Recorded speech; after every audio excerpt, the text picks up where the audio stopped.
Bapak.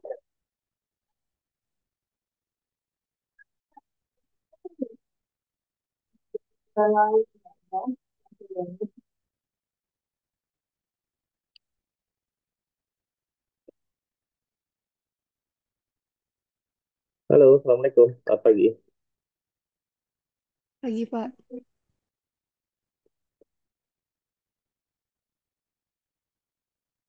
Waalaikumsalam.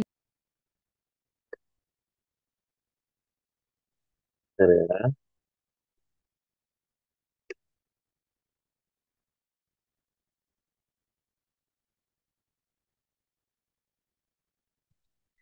Kalian sudah dapat link untuk logbook?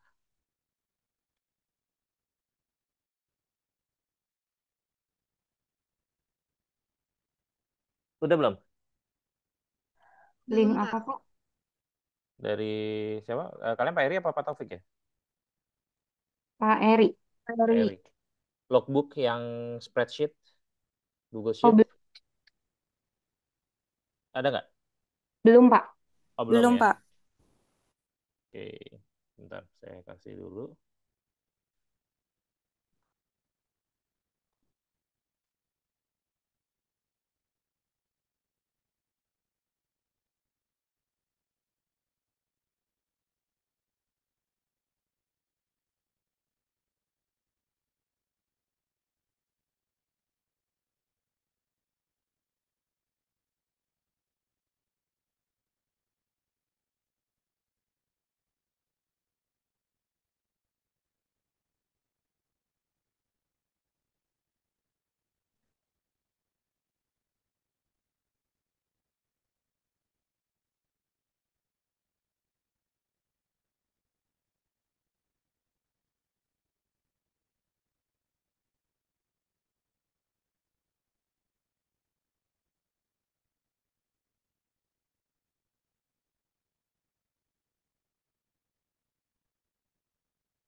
Oke, silakan dibuka ya linknya.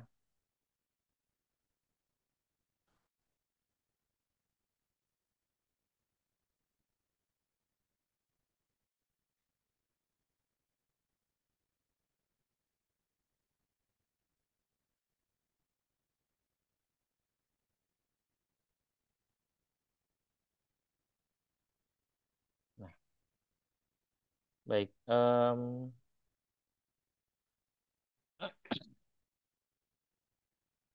Di sini kalian bisa masuk ke tab yang worksheet-nya yang kelompok kalian. Lalu nanti kalian isi laporannya ya untuk sekarang kita di minggu ketujuh berarti. Yang 5 ke 6 juga boleh sambil diisi apa yang sudah dilakukan selama seminggu kemarin ya. Dan diisinya itu juga nanti bisa dibikin perorangan ya. Kalau bisa sih perorangan. Ini contohnya nih. Saya kasih contoh seperti ini. Ya, jadi bisa dibuat untuk tiap orang, aktivitasnya apa yang dilakukan, atau seperti ini juga sama ya. Apa yang sudah dilakukan,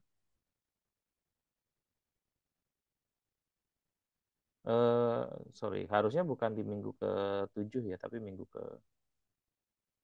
7 itu hari ini kan ya? Minggu 7 itu hari ini atau minggu depan? Maksudnya hari ini kita baru masuk ke minggu ke-7 atau bukan? Bapak, maaf, suaranya agak kecil ya di kami. Oh, oke. Kurang kedengeran.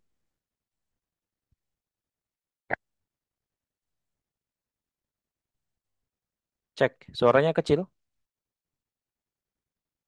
Sudah, Pak. Sudah ya? Sekarang enggak, Pak. Oke. Volume up. Ya, intinya kalian diminta mengisi ini. Tapi yang pertama saya tanyakan, kita nih di minggu keberapa sekarang? Hari ini. Bentar saya cek dulu deh di e-learning ya.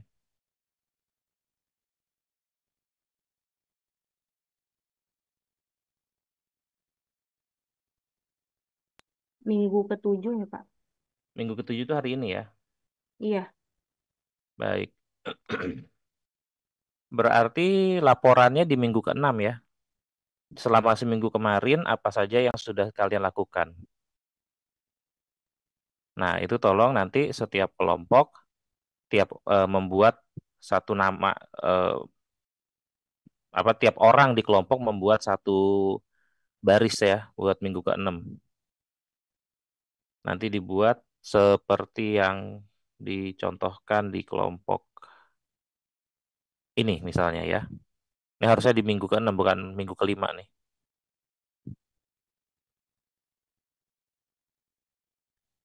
Aktivitasnya apa? Laporan kemajuannya bagaimana? Itu dibuat di minggu keenam.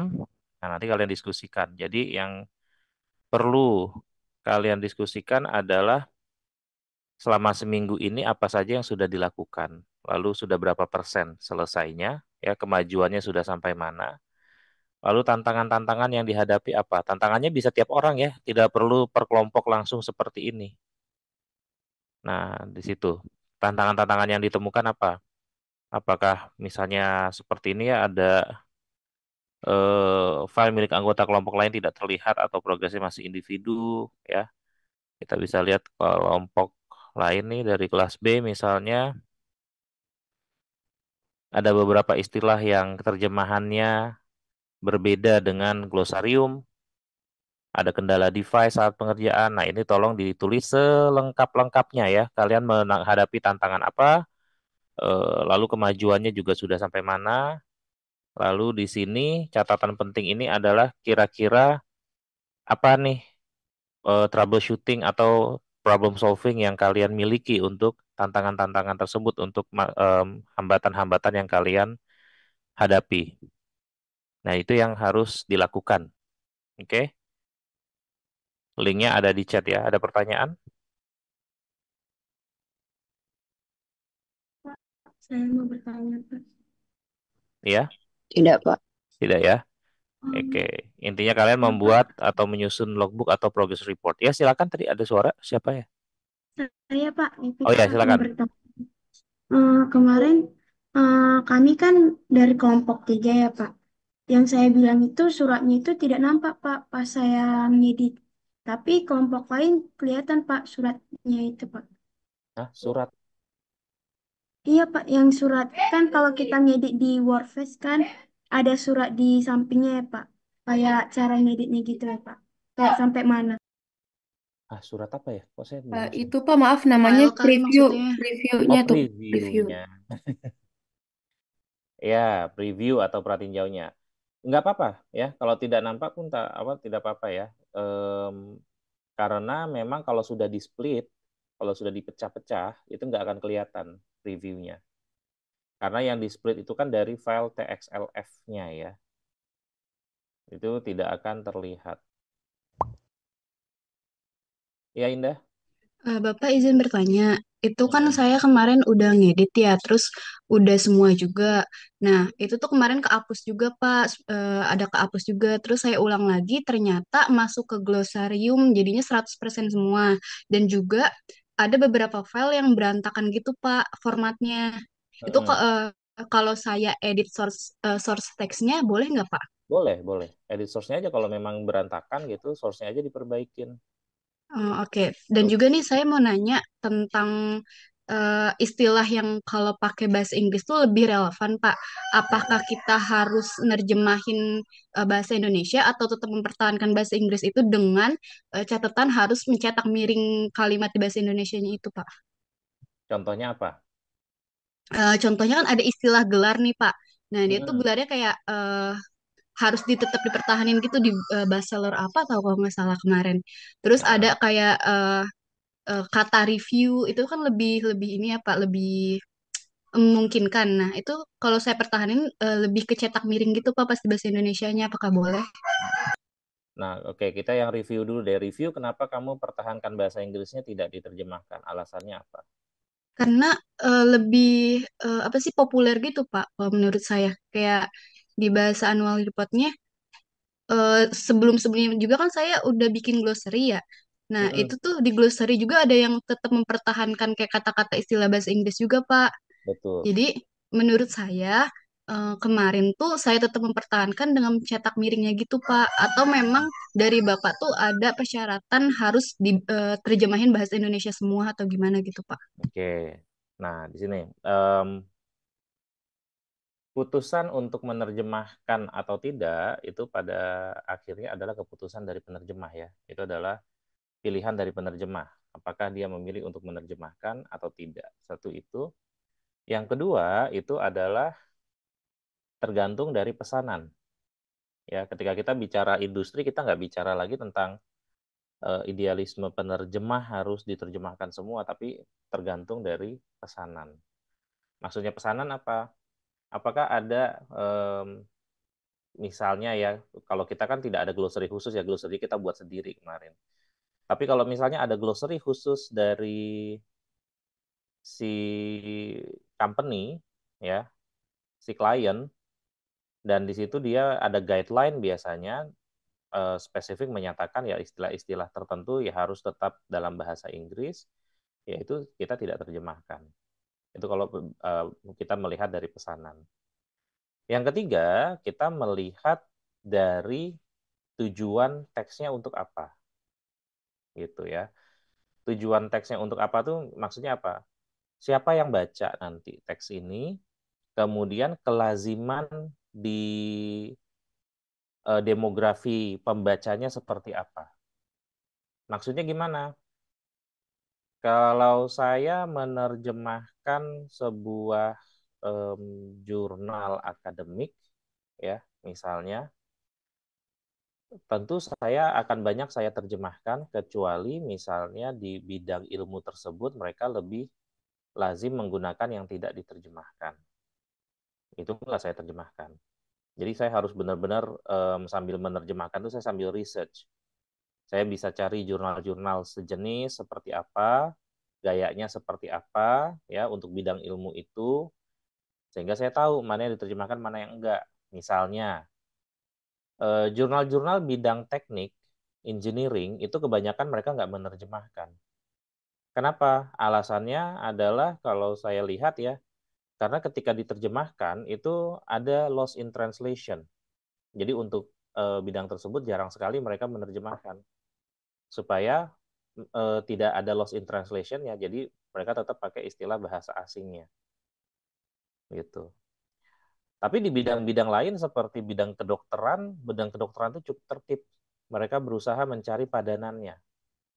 Mereka berusaha mencari um, apa bahasa Indonesianya. Misalnya apa? Misalnya ada bleeding, ada hemorrhage.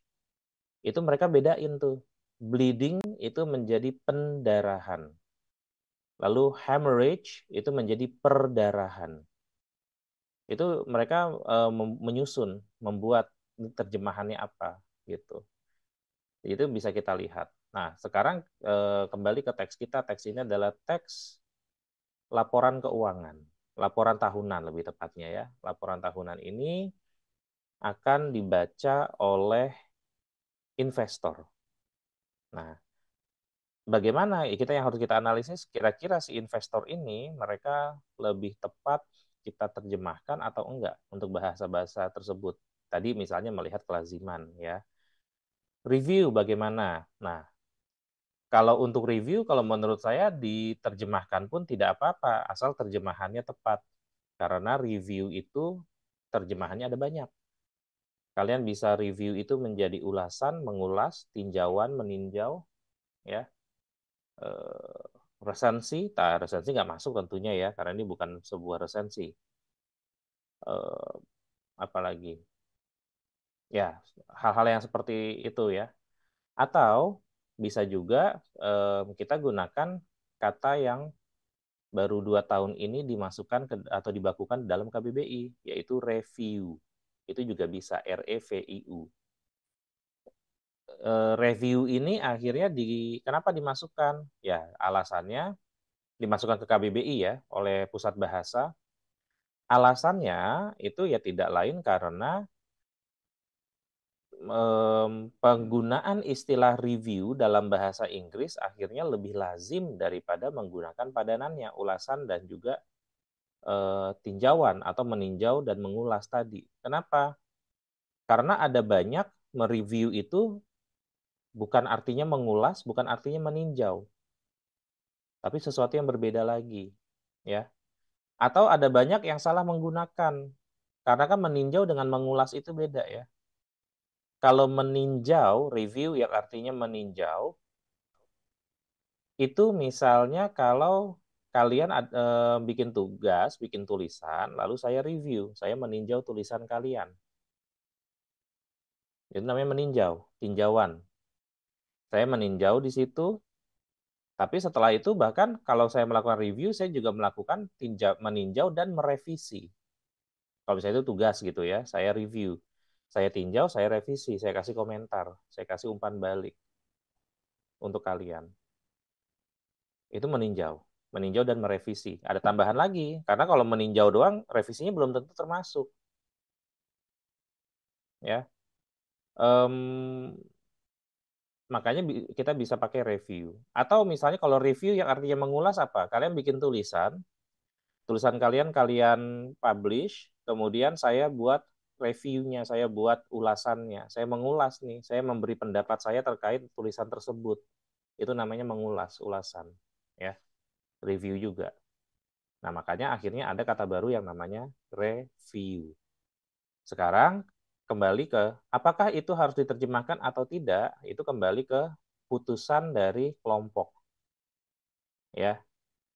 Kelompok memutuskannya bagaimana nih? Ini si review ini mau kita terjemahin apa enggak?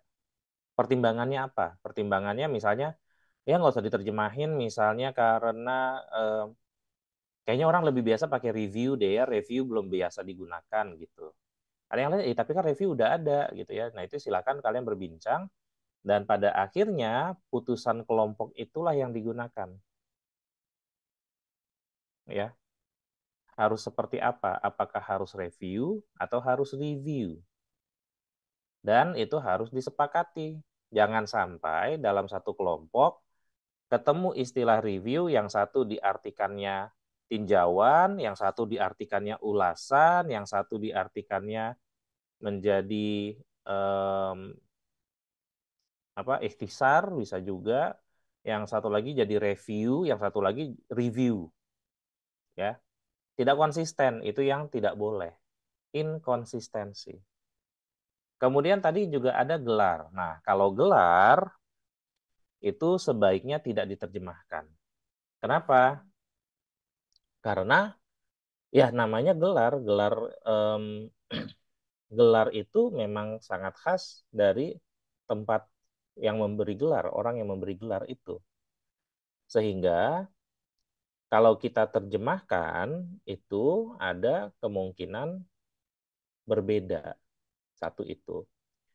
Yang kedua, biasanya gelar-gelar akademik ini adalah gelar-gelar yang lazim. Misalnya Bachelor of Arts, Bachelor of Science, ya, atau MBA, Master of Business Administration. Itu adalah gelar-gelar yang memang lazim digunakan. MED, Master of Education misalnya ya. Itu tidak perlu diterjemahkan gelar-gelar itu. Karena akan berbeda ya. Berbedanya apa? Pertama yang harus kita ingat bahwa sistem pendidikan itu berbeda-beda. Pemberian gelar pun beda-beda. Indonesia misalnya. Kalian nanti lulus STR. STR dong apa ada tambahannya lagi coba? Kalau Bispro. Gelarnya nanti. Linguistik. STR linguistik. Ya. Iya, Nah, STR linguistik. Nah, sarjana terapan linguistik. Ketika kita cari padannya dalam bahasa Inggris ada nggak? Nggak ada. Kenapa? Di universitas-universitas di luar negeri untuk linguistik aja itu ada yang lulus dengan gelar BSc, Bachelor of Science, ada yang lulus dapat gelarnya BA, Bachelor of Arts, tergantung si linguistik ini dia dimasukkannya rumpunnya rumpun apa, gitu. linguistiknya itu lebih ke hard science-nya atau dilihatnya sebagai arts-nya, sebagai lebih ke language-nya, lebih ke bahasanya gitu. Itu bisa beda-beda, tidak sama semuanya. Kalau kita artikan jadi eh, Bachelor of Applied Linguistics gitu. Ya, mungkin bisa, tapi tidak semuanya akan paham gitu. Paling bisanya apa? Yang paling mungkin ya kalau kita mau ada terjemahannya, kayak misalnya STR linguistik ini mau kita terjemahkan mungkin ya supaya jelas gitu. Ya tetap pakai STR linguistik dalam kurung Bachelor of Applied Linguistics gitu. Karena memang sarjana terapan itu nggak ada di luar negeri. Untuk vokasi di luar negeri itu adanya sampai associate's degree ya. Jadi kalau kalian mau menjadi associates of linguistics misalnya justru merendahkan kalian. Kenapa? Karena associate's degree di sana itu setara dengan D2 D3. Jadi kalau misalnya kalian jadinya associates of linguistics gitu ya, karena kalian dari vokasi, ya setaranya dengan D3 nanti dianggapnya. Padahal sarjana terapan itu setara dengan S1, D4 itu setara dengan S1 kalau di Indonesia. Sebagai undergraduate degree, bukan associate degree. Ya, karena memang sistem pendidikan Indonesia beda dengan di luar. Kompleksitasnya berbeda. Makanya untuk gelar saya selalu sarankan jangan diterjemahkan. Gitu. Termasuk misalnya apa? Dalam dunia penerjemahan, sarjana hukum. Ya, misalnya si Fulan SH, tetap SH, sarjana hukum. Tidak perlu kita ganti jadi Bachelor of Law. Kalau mau tadi dalam kurung Bachelor of Law. Kenapa? Karena sistemnya beda. Ya, sistemnya beda itu maksudnya gimana? Kalau di Indonesia, sarjana hukum itu lanjutan dari SMA. Orang selesai SMA di Indonesia, dia langsung ngambil pendidikan sarjana hukum. 4 tahun. Udah selesai. Ya, kalau dia nanti mau jadi pengacara, baru dia ngambil profesi lagi kan ya, mengambil pasca sarjana yang profesi sebagai advokat atau sebagai apapun itu. Di luar negeri, sekolah hukum itu adalah sekolah lanjutan. Ya, jadi kalau kalian nonton di Netflix gitu ya, series-series yang di settingnya di Amerika, series tentang pengacara, misalnya kayak Suits atau series tentang dokter gitu kan ada banyak juga tuh. Itu coba deh kalian lihat. Ada yang dia jadi dokter tapi sudah sebelumnya sekolahnya macam-macam. Dia udah sebelumnya sekolah dia punya gelar ekonomi, dia punya gelar apa gitu ya. Pengacara juga sama. Dia lagi sekolah hukum tapi sebelumnya dia udah punya gelar. Dia udah punya bidang yang lain gitu ya, mungkin di bisnis dan lain sebagainya, di psikologi. Kenapa? Karena kalau di luar negeri, kayak kita mau masuk sekolah hukum, menjadi Bachelor of Law, belum jadi pengacara ya, karena belum ujian bar kalau di luar negeri. Itu kita harus udah undergraduate dulu, baru ngambil sekolah lanjutan ini. Sama jadi dokter juga gitu. Nggak bisa lulus high school langsung ngambil sekolah kedokteran. Harus ngambil sekolah lain dulu. Baru ngambil sekolah dokter gitu. Dan sekolah dokternya pun em, tidak sepanjang di Indonesia ya. Kita kan sampai 5 tahun gitu. Nah, jadi sistem pendidikan itu beda-beda. Itu sebabnya saya selalu menyarankan gelar-gelar akademik itu jangan diterjemahkan.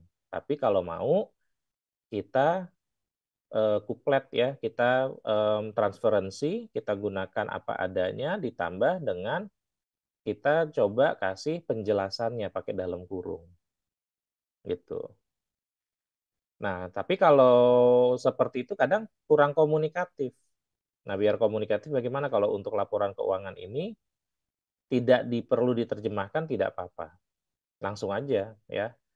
Misalnya namanya siapa gitu ya.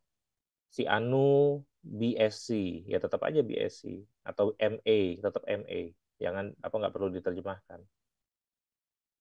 Karena kalau Masters of Arts diterjemahkan jadinya apa?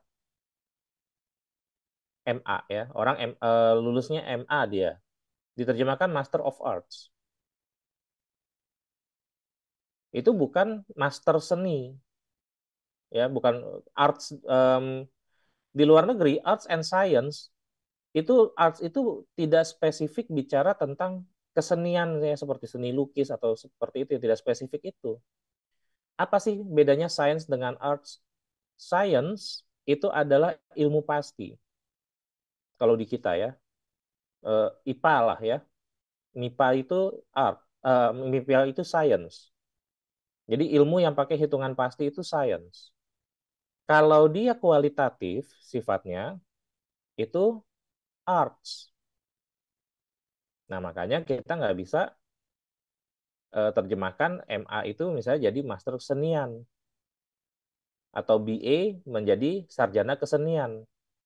Salah, karena yang lulus dari ilmu politik bisa gelarnya BA juga. Because politics is also an art, not a science. Ya, kalau linguistik bisa dua, bisa science, bisa art. Kenapa? Karena linguistik itu ada sisi kuantitatifnya, ada sisi yang kualitatifnya juga. Itu linguistik.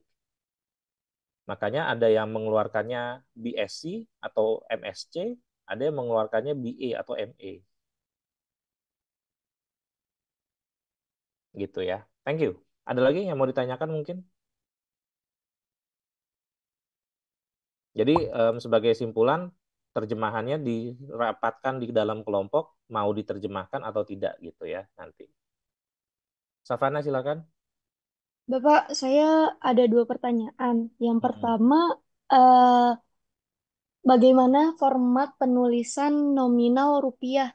Kalau misalkan di source language-nya dia IDR pakai uppercase, nah kalau misalkan diterjemahkannya RP uppercase juga atau RP titik seperti itu? Itu pertanyaan pertama. Nah, Mm-mm. pertanyaan kedua, em, kita kita harus menyesuaikan format penulisan di itu nggak Pak di English-nya? Karena ya yang misalkan di saya tuh ada contoh di Englishnya tuh total asset dia tuh pakai uppercase. Nah saya ikutin dari TM dia pakai capital aja di awalnya gitu. Itu berpengaruh nggak Pak? Apa harus tetap ikut sesuai dengan format penulisan English? Oke. Format penulisan ikut di source text ya. Glossary itu kan dia sebagai daftar istilah ya. Sebenarnya glossary itu dia tidak melihat penulisannya seperti apa gitu. Jadi kita melihat di source text-nya. Kalau source text-nya misalnya pakai uppercase semua, ya kita berarti terjemahannya pakai uppercase semua. Kan itu menggunakan huruf besar, huruf kecil itu lebih ke format penulisan, bukan peristilahan. Ya, jadi yang dilihat itunya, format penulisan di source text. Kemudian, apa tadi yang pertama? Penulisan nominal rupiah Pak. Oh, penulisan nominal rupiah. Pertama gini, kalau di source text-nya pakai IDR, Indonesianya tetap pakai IDR juga boleh. Nggak perlu diubah. Kenapa? Karena itu adalah sistem internasional. Ya, mata uang itu USD, IDR, ada GBP ya. GBP itu pound sterling Inggris, JPY, dolar kan ada AUD, ada USD, ada apa lagi CAD ya, Canadian dollar. Nah, ada SGD, Singaporean dollar.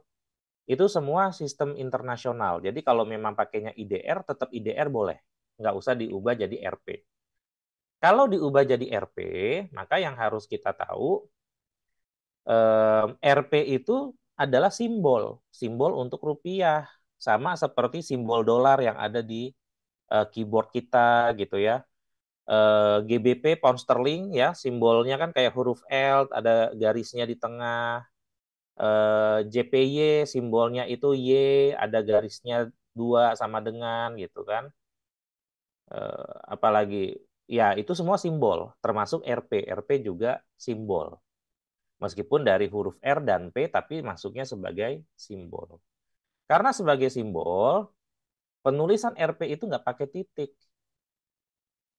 Gitu. Satu ya, ini juga biar kita semua paham ya.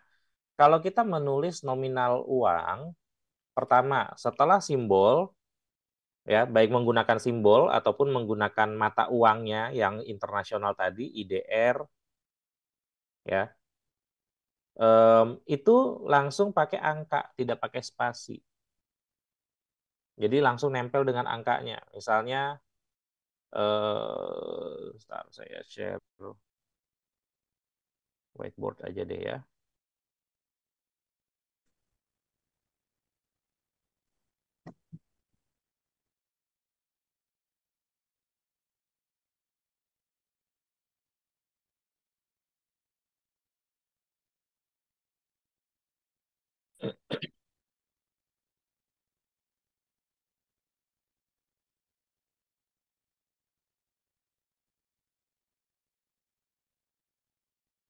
Oke,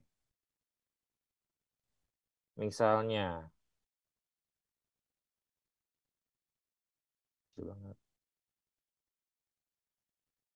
nah ini ya RP.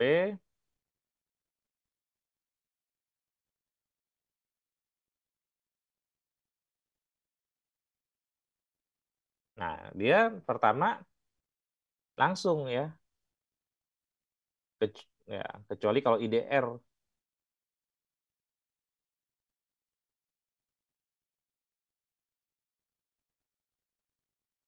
Nah kalau seperti ini baru pakai spasi,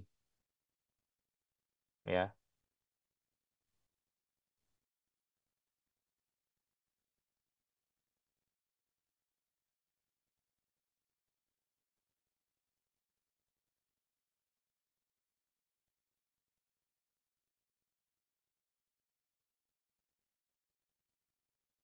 Bapak izin bertanya, Mm-mm. Silakan. kan kalau di source text-nya di bahasa Inggris kan itu kalau pakai RP dia tuh 2,965 koma gitu ya Pak. Dan itu komanya harus diganti ke titik kan ya Pak? Diganti ke titik, betul. Kayak Iya. gini.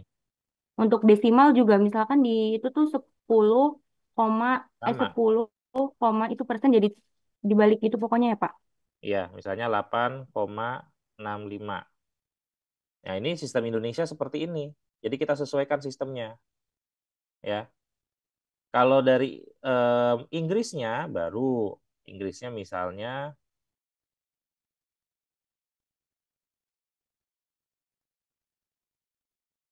angka yang sama ya.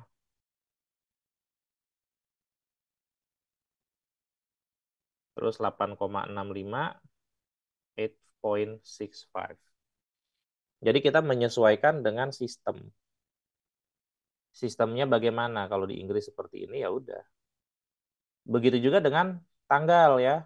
Di sistem Inggrisnya misalnya July 1, 2022. Berarti ketika kita terjemahkan menjadi 1 Juli 2022.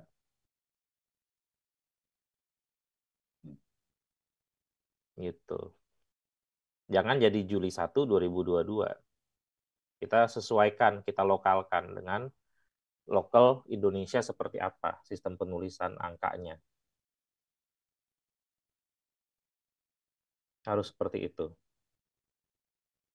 Ada lagi yang mau ditanyakan? Bapak izin bertanya, kalau misalkan di formatnya itu apa sih namanya kayak terpisah gitu Pak, boleh di merge nggak sih Pak? Boleh, boleh. Boleh di merge. Boleh di split juga. Kalau Oh, misalnya satu segmen ternyata 1,5 kalimat ya. Kadang-kadang kan gitu. Ini karena konversi dari PDF, jadi nggak terlalu rapi memang ya. Ada yang satu kalimat kepecah jadi 2 segmen, ada yang satu segmen 1 kalimat lebih gitu kan, nanggung ya. Itu mau di split juga bisa. Silakan di split. Kalau mau di merge, kalau bisa di merge silakan di merge. Itu Bapak, boleh. tapi Ya, saya ada masalah nih Pak. Jadi itu dia misalnya di segmen 10 kalimat awal lah. Nah, kalimat lanjutannya itu ada di segmen 12. Itu gimana cara match? Kepisah-pisah banyak gitu Pak. Jadi saya tuh Ya. di satu segmen itu penerjemahannya kayak nanggung semua. Jadi kadang saya ada yang diterjemahin di segmen awalnya, ada yang yang segmen akhirnya itu nggak saya terjemah. Nah, nah itu ya, itu biasanya bentuknya karena bentuk kolom sehingga terpisah kayak gitu. Terus gimana caranya? Ya, yang penting selalu ingat ya, kita lihat teks aslinya dulu. Oh ini maksudnya kayak tadi kan kamu jadi tahu ya. Oh ini harusnya satu kalimat nih. Dan akhirnya nggak bisa di merge. Bagaimana? Itu kan biasanya dia satu kalimat tapi beda baris kan. Biasanya gitu. Yang bisa dilakukan apa? Yang bisa dilakukan adalah biasanya ya kita terjemahkan sebagai satu kalimat aja. Kita anggap sebagai satu kalimat. Jadi sepotong kalimatnya ada yang di segmen 10, sepotong kalimatnya ada di segmen 12. Yang segmen 11 perlakukan sebagai segmen yang beda lagi. Itu kalau memang nggak bisa di merge. Gitu. Tapi kalau bisa di merge misalnya 10, 11, 12 di merge misalnya. Kalau ya tapi susah ya, jangan deh, itu malah jadi repot nanti. Seperti tadi aja. 10 dan 12 perlakukan sebagai satu kalimat, jadi nanti sepotongnya di 10, sepotongnya di 12. 11-nya jadi segmen baru. Anggap seperti itu aja. Nanti kita rapikannya di final editing. Ketika nanti udah kita produce jadi teks sasarannya, baru tuh kita rapiin yang kayak gitu. Layoutnya nanti kita rapikan lagi. Oke, ada lagi? Tapi kalau misalkan emang nggak bisa dipecah gimana Pak? Kalau misalkan ceritanya itu dia segmen 11-nya itu emang udah panjang di situ. Nah, di Hmm. segmen 12-nya itu cuman kayak satu patah kata doang, Pak. Dan Hmm. itu tuh emang kayak ada seling segmen gitu. Apakah boleh dihapus atau di merge ke yang bawah atau gimana, Pak? Soalnya itu dia ngeganggu gitu, Pak. Kalau nggak diisi kan eh, di persenannya dia nggak nambah jadinya. Betul. Hmm. Kayaknya kita nggak bisa hapus source text ya. Kalau menghapus source text nggak bisa. Mengedit source text itu bisa. Ya. Paling ya kalau memang cuma satu kata, edit source text yang 10-nya, tambahin kata yang nyisa tadi, yang 12. 12-nya dibiarin kosong. Paling bisa seperti itu. Ya, baru yang 11-nya nanti ya biasa aja terjemahin. Atau tadi kalau misalnya kamu mau gabung dengan yang setelahnya boleh juga, nggak apa-apa. Kamu merge dengan yang setelahnya, tapi teks yang satu kata itu pindahin ke yang 10 dulu. Itu ya itu juga boleh kalau mau seperti itu. Baik, Bapak. Terima kasih. Oke. Ya, sekarang saya masukkan kalian ke breakout room dulu, sesuai dengan kelompok masing-masing. Ya, ada 5 breakout room. Saya kasih waktu 15 menit untuk mengisi atau menginventaris logbooknya tadi ya, diisi logbooknya, inventaris masalahnya apa. Yang kayak tadi-tadi itu dimasukkan juga nggak apa-apa. Ya, ada kendala-kendala apa biar terinventarisasi, jadi nanti bisa kita perbaiki, kita lihat bareng-bareng. Oke.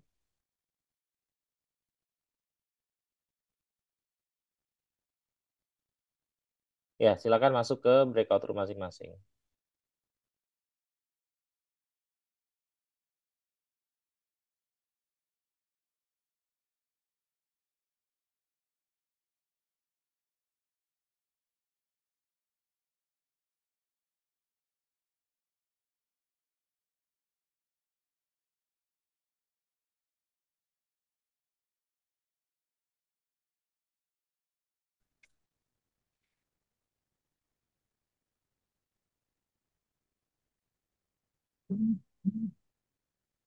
Ya, di sini oke, progresnya udah bagus ya. Indri masih 0% karena laptopnya masih gantian. Oke. Sabar ya, laptopnya gantian sama adek. Diatur aja pokoknya ya.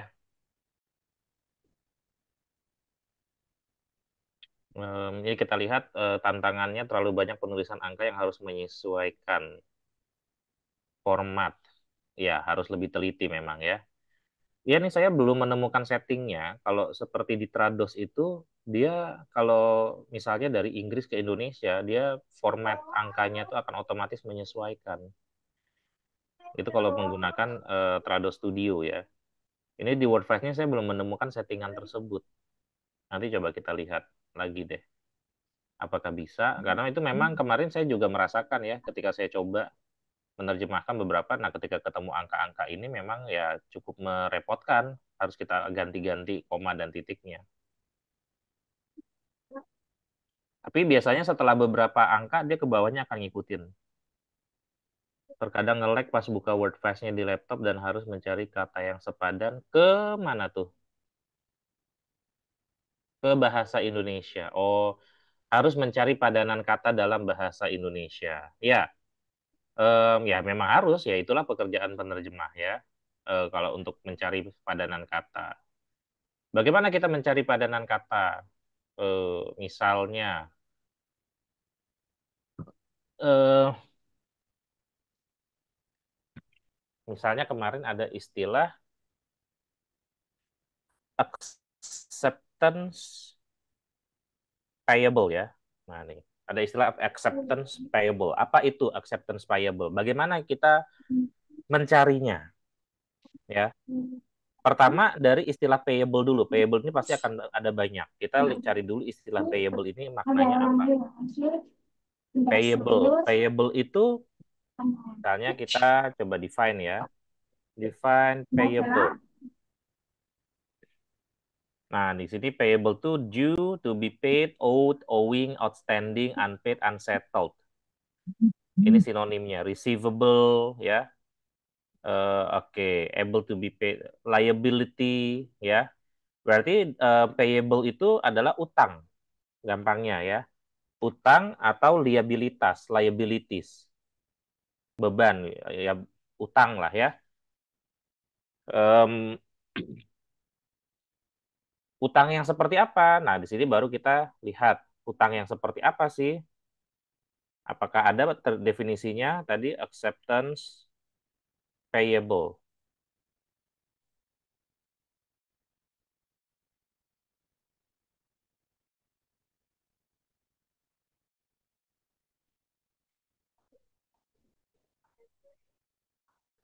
Nah, adanya trade acceptance payable, mirip-mirip lah ya. It's a type of liability, ya, jenis hutang, represent the obligation of the issuer to make payment to another party, ya. Yang merepresentasikan kewajiban issuernya yang mengeluarkan hutang ini to make payment to another party. Jadi sejenis surat hutang ya, payable itu, liabilitasnya. Nah, kita cari payable. Oke, kita bisa acceptance payable. Bahasa Indonesia kan kita cari ya, kita pakai adalah. Sini ada nggak ya? Nah, ini ada acceptance payable.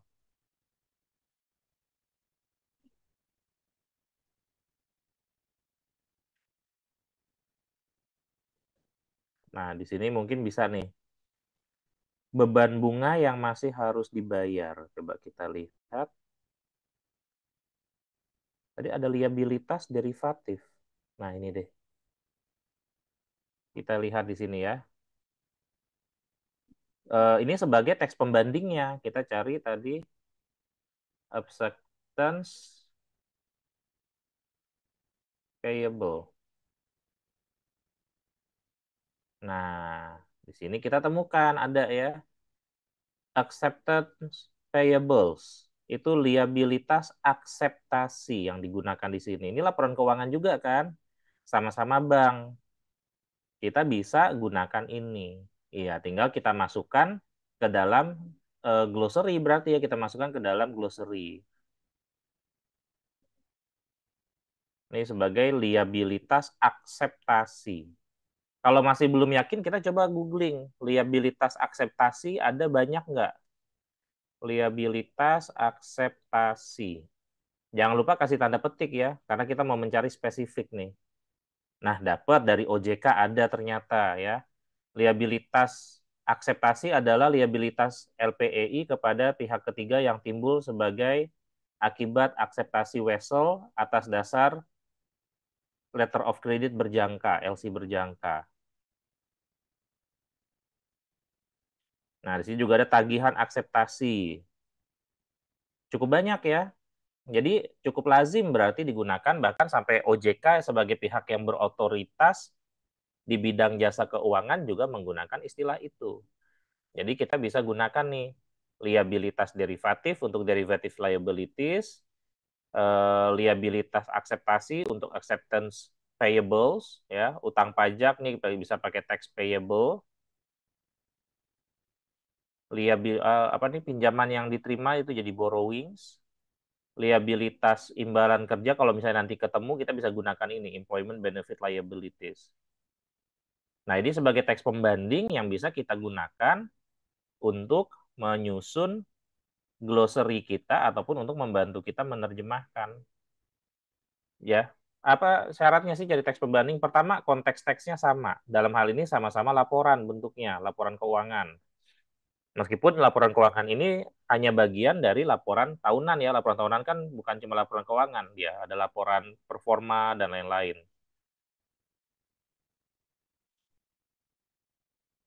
Tapi ya ada kemiripan. Dan yang kedua ini juga sama-sama bank. Ya, artinya bidang usahanya pun sama. Sama-sama bidang usaha keuangan. Jadi bisa kita gunakan ya yang sudah ada nih dari Bank Shinhan ini sebagai pedoman kita dalam menerjemahkan itu boleh. Nah, itu caranya. Caranya kita mencari yang sulit. Jadi mencari teks pembanding.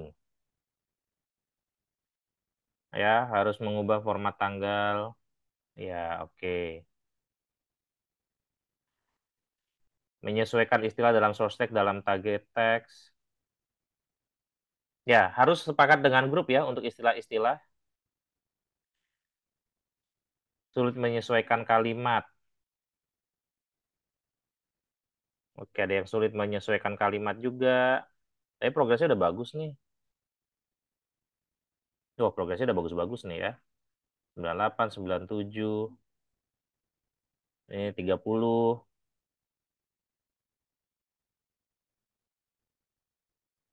Nah, ini berarti di raise isunya ke kelompok. Ini ada apa bikin listnya, ada apa aja nih yang harus disepakati untuk istilah-istilah yang belum disepakati kelompok ini ya. Perbedaan segmen pada satu kalimat ya, seperti yang tadi itu memang em, agak repot. Ya, terkendala dalam menerjemahkan gelar, tadi kita sepakati ya, gelar tidak perlu diterjemahkan. Ini ya, gelar tidak perlu diterjemahkan, langsung apa adanya saja. Ada yang udah 100% tuh.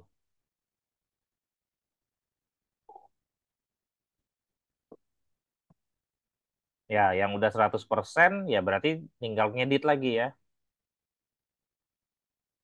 Nunggu teman-temannya yang lain biar selesai juga.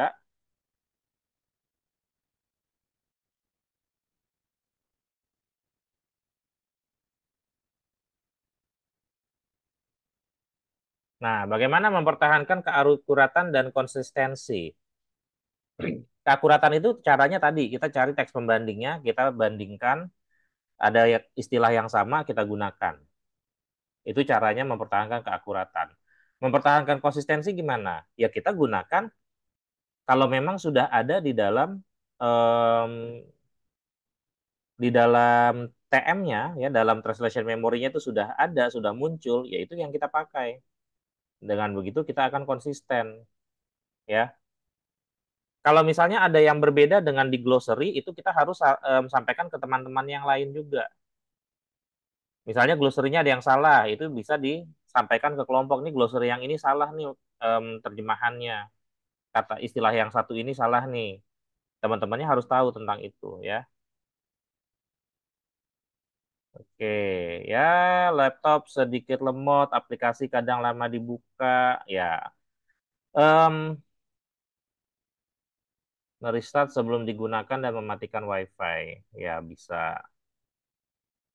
Gini, untuk laptopnya yang agak lemot, ya aplikasinya WordFast-nya lama dibuka, saya WordFast ini dia biasanya paling beratnya itu saat membuka memang ya.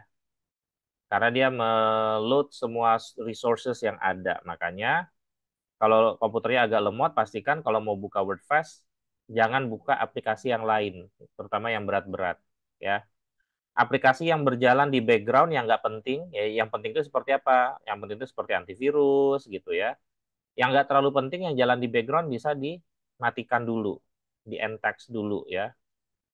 Lalu kalian bisa juga melakukan clear memory, clear cache memory. Itu juga bisa.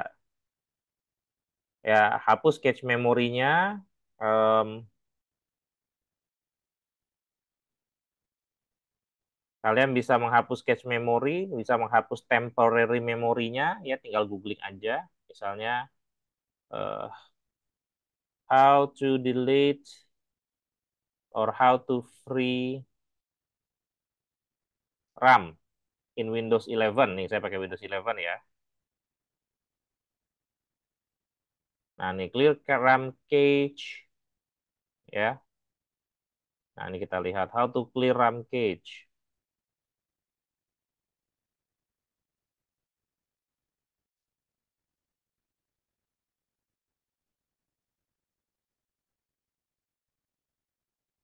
Nah, di sini ada nih ya.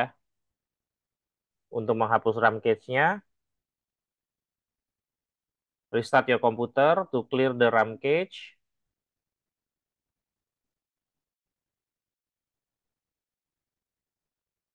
Delete temporary file. Nah, ini ya, pakai WinR, pakai run, dari run masukin temp, temp persen, enter.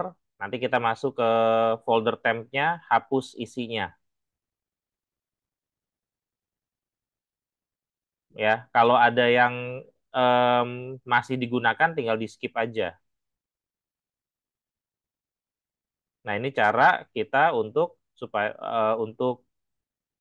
membuat kinerja komputernya menjadi lebih stabil. Ya, itu bisa di googling aja lah. Caranya seperti itu. Oke, misalnya nih saya praktekkan ya. Biasanya sih harus restart nanti setelah itu ya. Kita masuk ke temporary file, ya temporary folder. Nah, file temporary ini kan sebagian besar udah nggak digunakan ya. Dia hanya bikin lemot jadinya. Jadi kita hapus semuanya. Ctrl A, lalu Ctrl Delete.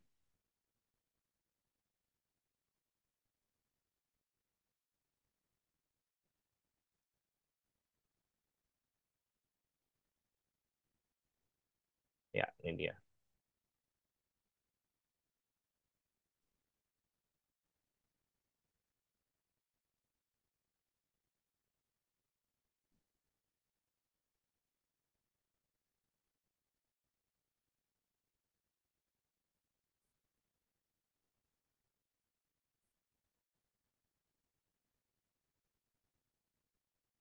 Yes.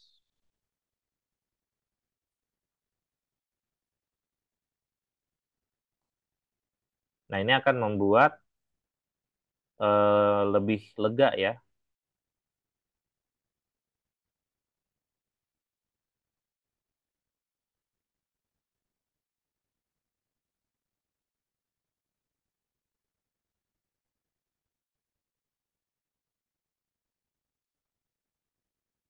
RAM-nya ya, memori RAM-nya yang kita buat lebih lega sehingga dia bisa penggunaannya lebih maksimal.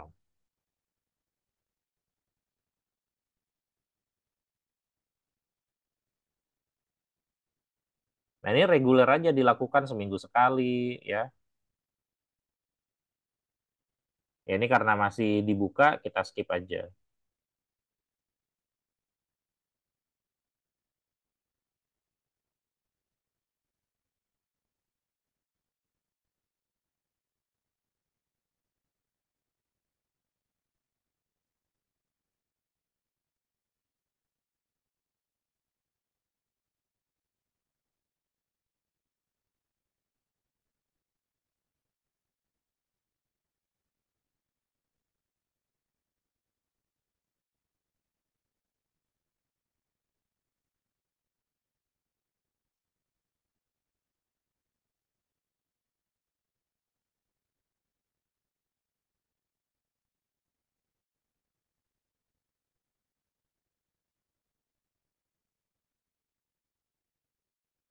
Nah, ini akan membuat kerjanya akan lebih cepat.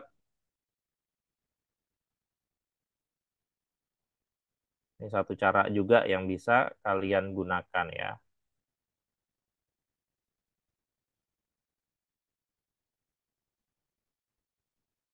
Itu laptop lemot, apalagi. Beberapa kata yang saat diterjemahkan tidak sesuai dengan konteks. Ya, research, betul. Ada yang dari TM tidak sesuai konteks. Kalau nggak bisa lihat file reviewnya, kita buka file source-nya aja ya secara terpisah. Source filenya, file dokumen docx-nya itu ya, yang file docx-nya dibuka aja supaya bisa dilihat nih adanya di mana. Tinggal di search. Tidak bisa lihat, oke, dan tidak bisa melihat progres satu sama lain. Ya, betul. Ini salah satu kekurangannya ya. Tapi nanti saya akan ajarkan bagaimana biar supaya bisa saling terkait nanti.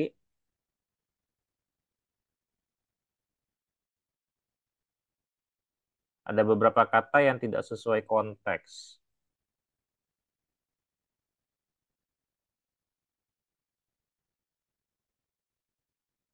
Ya, oke. So far, so good. Kelompok 5 sudah 100%, tinggal cek error dan editing.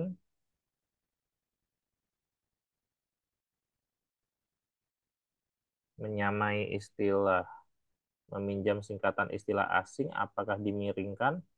Kalau singkatan tidak perlu dimiringkan ya, seperti FBI misalnya, atau apa TSA dan lain-lain itu tidak perlu dimiringkan.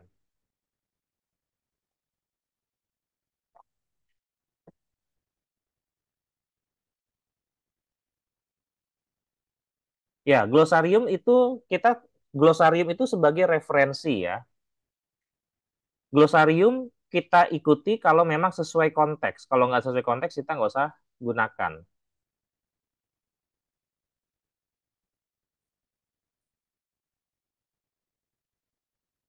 Lalu ada singkatan yang oke, ini Nur Afifah singkatan seperti apa nih yang susah dicari padanannya? Misalnya apa?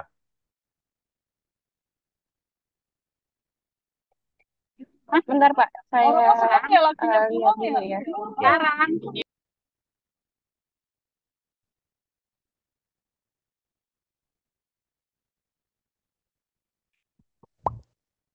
ya Gary. Bapak mau nanya kan, tadi kan aku ada masalah kayak istilah, misalnya istilah FSA itu kalau diterjemahin, kalau aku cari di Google kan itu OJK. RUPS deh kalau nggak salah deh Pak. Apa FSA? Tapi FSA iya, tapi FSA di itu bukannya glosarium yang mm-mm. Bapak kemarin bikin itu nggak ada penerjemah apa Udah artinya gitu. ngomong-ngomong sama Hmm, Jadi kalau misalnya nanti kelompok saya bikin glosarium baru terus ditambahin ke Wordfest boleh. itu bakalan ngaruh ke yang TM sebelumnya nggak sih glosarium Enggak selanjutnya? ngaruh. Itu Hmm. nambahin jadinya. Boleh, nggak apa-apa. FSA itu sama dengan OJK ya. FSA itu adalah OJK-nya di luar negeri. Ini kan Financial Service Authority ya. Itu kan OJK, Otoritas Jasa Keuangan. Kalau Kalau FSA kalau GMC itu apa Pak? apa? GMC. G DMC. GMC. Oh, G, M apa N? GMC deh kalau nggak salah deh saya lihat ya. GMC. Oke. GMC itu ada di mana tuh? Ada di laporan yang Pak. Yang di laporannya itu ada GMC ya. Bentar, coba saya buka laporannya dulu. Mana sih?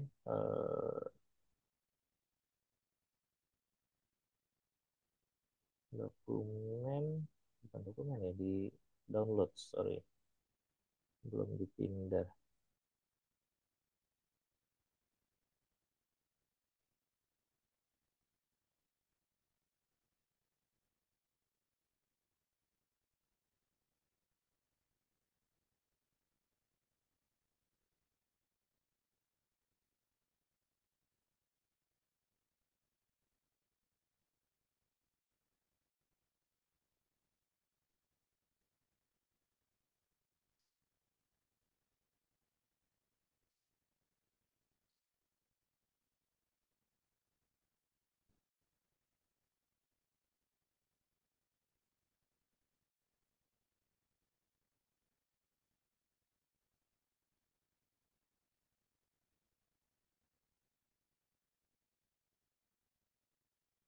Nggak ada GMC.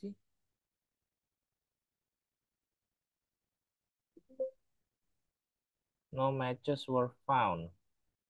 Apa GNC?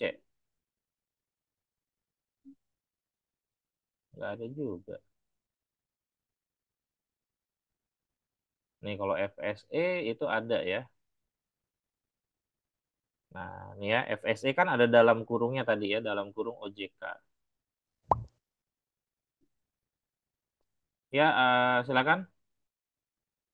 Oh, kalau LCR, terus juga NSFR, RSF, itu gimana Pak? Soalnya saya minjem LCR. sih, saya nggak terjemahin karena Ya. saya cari nggak ada pada Nah, di sini kan LCR ada panjangannya nih. Nah, mungkin di kamu nggak ada panjangannya ya, karena kamu nggak dari awal kan? ada. Cuman Ada. pas saya cari ini sebenarnya apa sih yang di Indonesianya itu Hmm. pas saya cari nggak ada sih Pak. Apa Liquidity coverage ratio. Nah, oke, kita coba cari ya LCR. Itu liquidity coverage ratio. Nah, ini ada rasio kecukupan likuiditas. LCR-nya gimana? Ya tetap LCR, nggak usah diubah. Ya. Jadi rasio kecukupan likuiditas tetap LCR. Karena yang biasa kita gunakan ya si LCR-nya itu. Kalau untuk singkatan. tapi kalau panjangannya tetap diterjemahin apa? Tetap, kalau panjangannya kan di awal aja nanti. Jadi di Oh, awal itu, em, mana sih? Bentar ya, saya annotate dulu deh. Di awal itu biasanya kan ada. Misalnya di sini kita adalah rasio kecukupan likuiditas dalam kurung LCR. Itu bisa. Atau kalau mau kita tambahin dulu di awal ya, dalam kurung liquidity coverage ratio LCR. Nah, ini cukup di awal doang. Nanti selanjutnya ya kita tetap pakainya rasio kecukupan likuiditas saja. Kalau memang nggak ada singkatannya. Kalau nanti ada singkatannya LCR ya kita pakainya LCR aja. Jangan yang lain. Kenapa? Karena di awal ini sudah didefinisikan nih. Di pertama kita temukan udah kita definisikan. Rasio kecukupan likuiditas itu adalah liquidity coverage ratio, sorry. Kok ada N-nya? Ya, LCR. Nah, ini tekniknya seperti itu biasanya kita kalau menerjemahkan singkatan.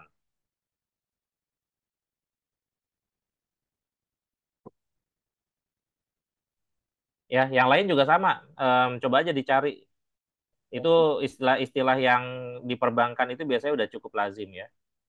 Nur Afifah, kenapa? Ada mau ditanyain? Oke, baik Pak. Yang saya singkatan yang masih saya pakai borrowing atau meminjam itu kayak IRB, RBA, itu saya masih minjem itu ya nggak apa-apa Nggak atau apa-apa. oh, Tingkatannya nggak minjem apa-apa? nggak apa-apa. Iya dong. Itu nama banget. Iya. Apa tadi RBA? Iya, RBA. RBA. Ini kok nggak bisa di... Oh, sorry. Masih annotate. Jadi nggak bisa. Ya. RBA. RBA itu apa di sini? Oh ya, ini nggak apa-apa nih. Ya, IRB, RBA, termasuk IAA. Ini dia nanti akan ada, ini kan karena di tabel ya, di tabel kita kan memang biar singkat. Dia nanti di penjelasannya biasanya baru ada apa yang dimaksud.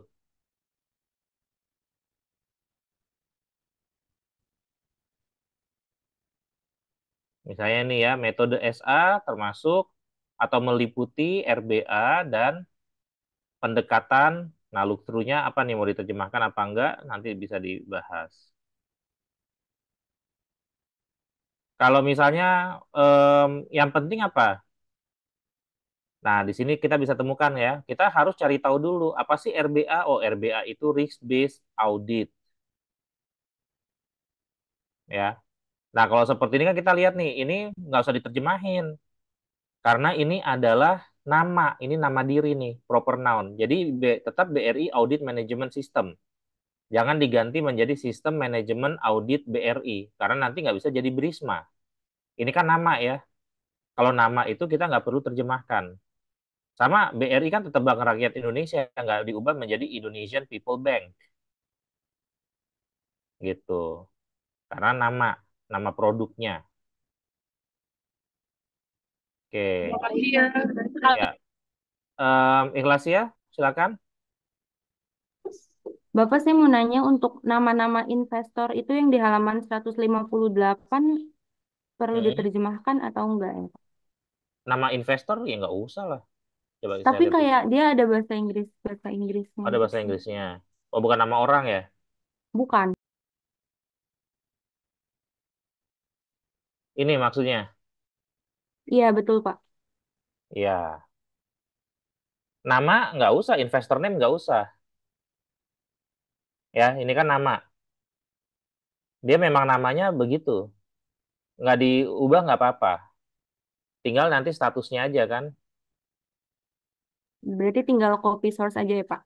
Ya, itu tinggal copy source aja nih semua nih. Wah, enak juga dong.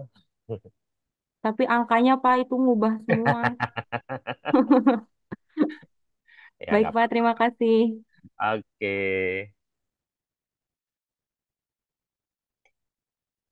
Silakan, siapa lagi yang resen? Bapak izin bertanya, Ya, kan saya silakan. ada istilah anti money laundering itu ACT. Itu saya terjemahin ke dalam bahasa Indonesia itu APUPPT. Itu tuh ada istilahnya rezim anti pencurian uang dan pencegahan pendanaan teroris. Itu Bentar, gimana, bentar. Pak? Anti money laundering dalam kurung ACT. Iya, Anti, coba deh money laundering aja deh ya. Money, di PDF-nya cuma ada CFTAML, Pak. Pak. mana tuh? Ini ya. Oh, Standard Operating Procedure. SOP apa nih? Coba saya lihat dulu. SOP. Governance include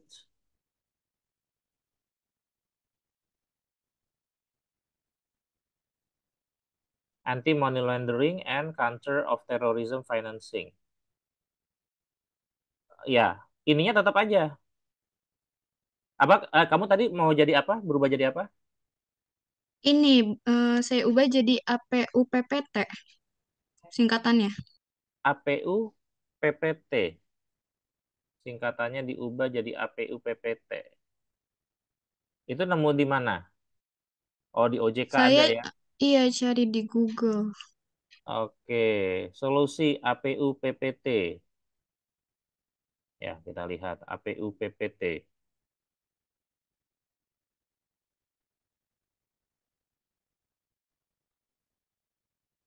Ya, karena di OJK udah menggunakan APU PPT.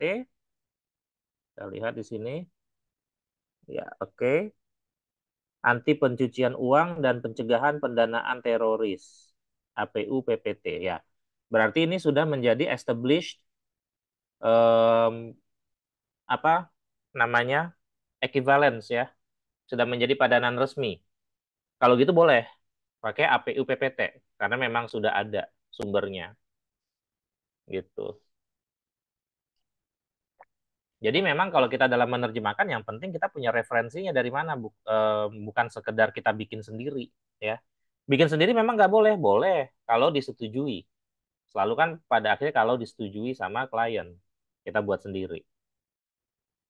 Tapi kalau seperti ini kita bisa punya argumentasi bagi klien kita gitu. Karena memang misalnya oh di OJK udah ada kok, ini memang sudah lazim digunakan di Indonesia APU PPT dibandingkan menggunakan si apa tadi si kok di sini nyari ya AML CFT ini gitu. Boleh karena kan beda pembaca ya. Ini kan buat pembaca luar negeri. Kalau untuk pembaca dalam negeri memang sudah ada padanannya ya nggak apa-apa. Singkatannya kita gunakan singkatan yang sudah sepadan dan sudah established ya, sudah baku. Boleh, boleh. Ada lagi yang mau ditanyakan? Oh, ini GMS adanya ya, bukan GMC. General Meeting of Shareholder. GMS ini ada RUPS ya. GMS itu bahasa Indonesianya RUPS. Rapat Umum Pemegang Saham. Jadi kalau GMS jadinya RUPS.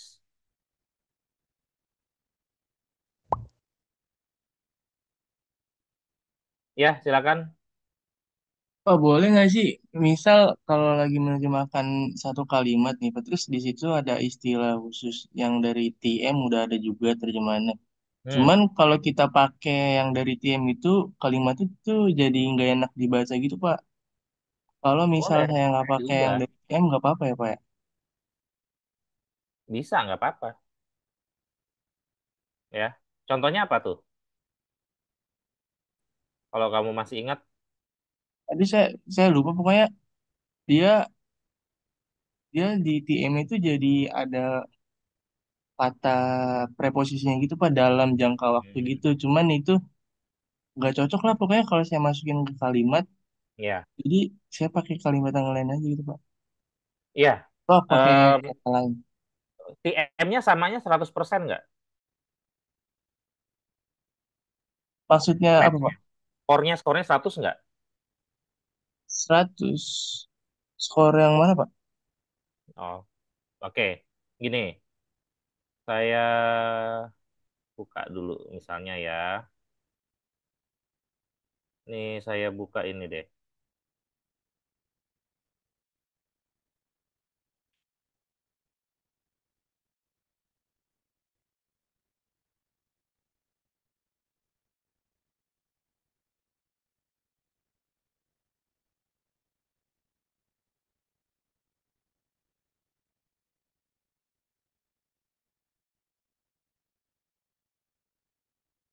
Kok lama ini bukanya?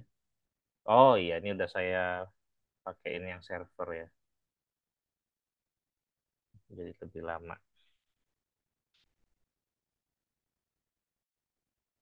Oke, misalnya ini. Nah, di sini ditutup dulu. Reviewnya nggak perlu. Ini kan ada skor ya. Skor itu kemiripan dengan data yang ada di TM. Masalah. Nih, di sini ada yang mirip dengan TM-nya. Ini saya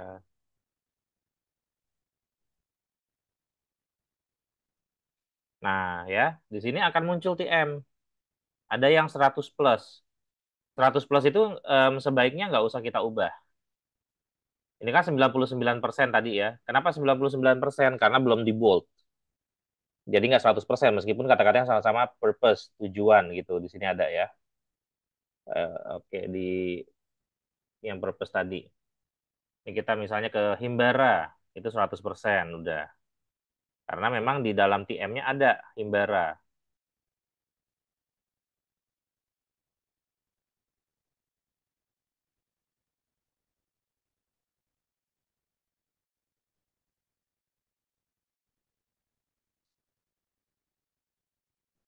Nah, di sini ada operating area ya, wilayah operasional.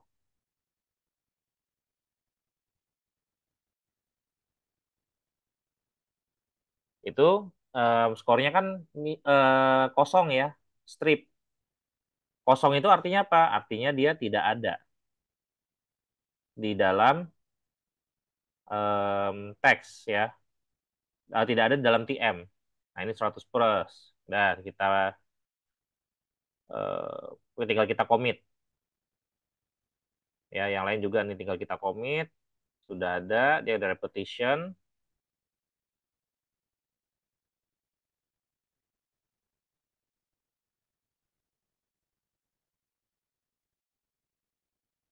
Ya, jadi kita bisa melihat ke sini. Di dalam TM lookup-nya ini kita bisa lihat skornya. Kalau skornya 100%, itu sebaiknya tidak usah diubah. Kalau masih kayak gini 85%, itu pasti ada yang harus kita ubah ya. Kalau 80%. Misalnya di sini ya, kita lihat bedanya di mana. Per 31 Desember, BRI memiliki satu kantor pusat and serves all customers dan melayani seluruh nasabah melalui, ya di sini ada perubahan ya. Jadi 8.208 ini tinggal kita ganti. 8208. Unit kerja work units 250 267.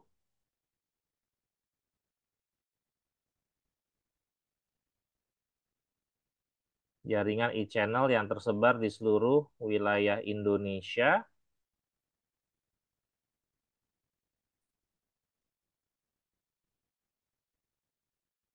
dan dunia.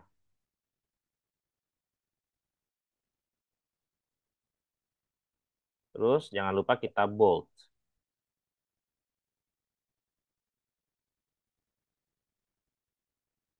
Nah, itu. Tapi kalau dia udah 100%, itu nggak perlu kita ubah. Kalau 100% ya, itu kita lihat aja sesuai konteks. Pasti dia biasanya udah sesuai dengan konteks. Sebaiknya sih nggak usah diubah. Kalau dengan TM ya, TM itu kita lihat skornya nih, ini di TM. Beda dengan term base. Kalau term base ini kan terminologi, istilah.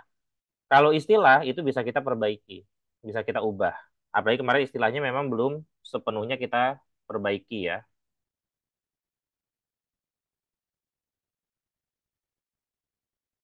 Misalnya di sini ya.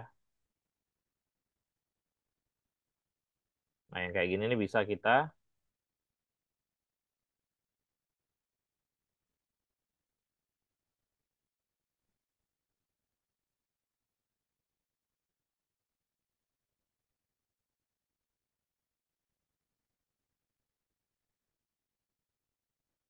Bapak izin bertanya, kan Silakan.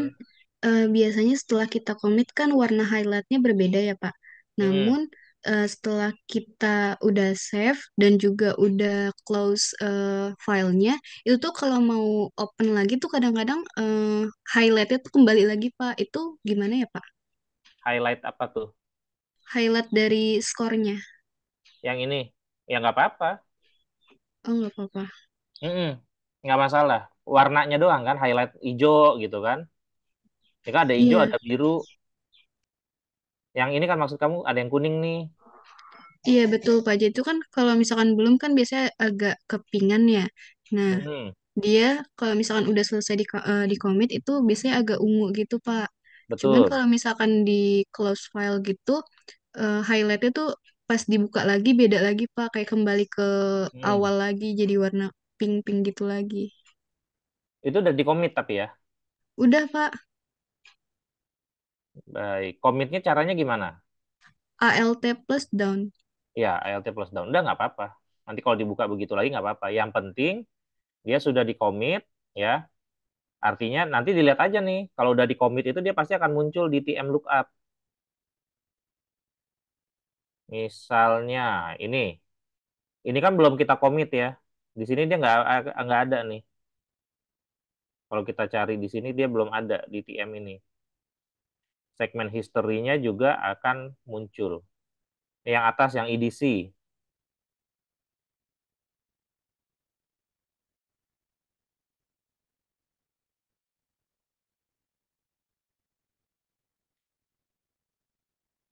Misalnya nih ALTN. Nah, yang ini kalau misalnya sudah kita ubah, nah tadinya pink kan berubah jadi ungu gini ya. Itu yang penting dia nanti udah ke save. Kita bisa cari. Nanti kalau misalnya kita berubah jadi pink lagi, itu biasanya karena nggak sengaja kita ngedit. Itu kita pastiin lagi. Jadi kalau warna itu nggak masalah sih. Warna ini memang hanya untuk memberitahu nih dia udah hijau berarti udah aman. Ini kuning berarti ada yang beda masih ya di color coding doang supaya kita mudah. Silakan, siapa Happy? Bapak, saya mau nanya Pak, untuk munculin skor yang di sini itu gimana ya Pak? Skor ini otomatis ya. Memang tidak semua ada skornya. Skor ini dari mana sih? Skor ini dilihat dari database TM kita ya. Jadi menggunakan database TM. TM yang kita commit itu kan disimpan ke dalam TM gitu. Saya share ini aja deh ya, apa em, whiteboard biar jelas. Saya bisa jelaskan.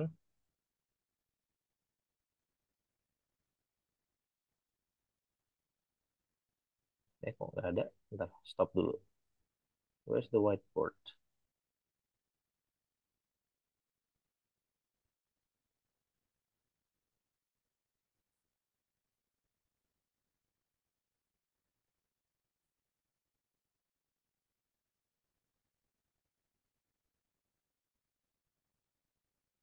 Oke,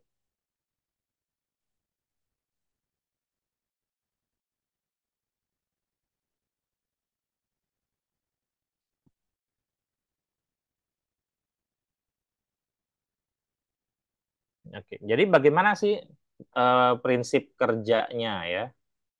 Prinsip kerja dari Cat Tools. Jadi em, di sini translator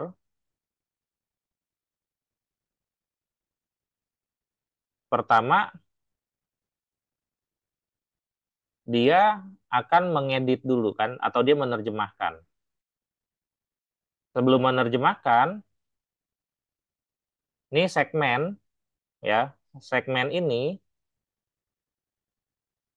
dia akan otomatis look up atau mencari padanan di dalam TM. Ada nggak di TM?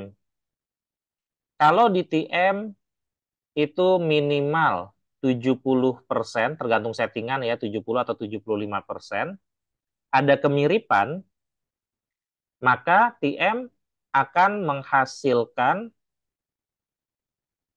suggestion ya di terjemahannya. Suggestion dan nanti di sini ada skornya. Misalnya ini miripnya tadi 85%. Warnanya misalnya tadi kuning gitu ya. Jadi ada kemiripan 85%, bentuknya masih suggestion. Translator akan mengedit suggestion itu. Diedit. Setelah diedit, suggestion ini akan dia commit. Nah, Jangan ke bawah deh ya, ke atas. Sama si translator di commit. Makanya penting melakukan commit. Kalau sudah di commit, apa yang terjadi? Dia akan di save ke dalam TM menjadi TU yang baru, jadi unit terjemahan baru. Dia akan begini terus. Setiap kali kita ketemu satu segmen, ya dia akan melakukan ini. Nah, sekarang bagaimana kalau kurang dari 70%? Ya, kalau kurang dari 70%, maka dia nggak akan menghasilkan suggestion. Kemiripannya ya. Jadi nanti nih misalnya ngecek TM. Ketika ngecek TM ternyata miripnya kurang dari 70%. Apa yang dilakukan? Pada kolom terjemahannya akan jadi kosong. Skornya nanti jadi strip ya, 0, nggak ada. Karena nggak ada kemiripan. Karena kalau kurang dari 70% dianggap no match. Tidak mirip. Nah, kalau dalam hal ini kita bukan mengedit, yang kita lakukan adalah translate. Kita kasih terjemahannya apa, baru kita commit untuk menyimpan ke dalam TM. Ya, ini cara kerja Cat Tools. Makanya kita harus jangan pernah lupa commit. Dan setelah commit juga sebelum kita keluar dari Cat Tools-nya, dari the WordFast, jangan lupa kita save gitu. Karena dia nggak auto save ya. Tahapan ini yang dilakukan. Artinya apa? Kemiripan ya ini muncul dari mana? Skor ini ya muncul dari mana? Skor ini muncul dari kemiripan dengan data yang ada di TM. Kalau di TM-nya nggak mirip, ya dia nggak akan muncul. Cuma munculnya strip doang, karena di TM belum ada.